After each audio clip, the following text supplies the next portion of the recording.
Ei, Pau, vine! Vaig ensenyar-vos un joc.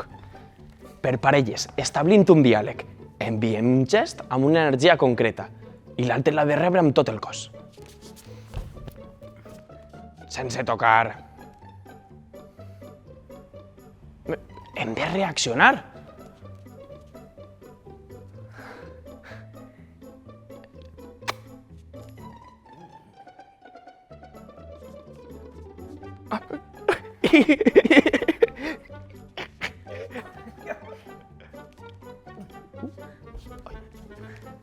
També podem jugar en grup.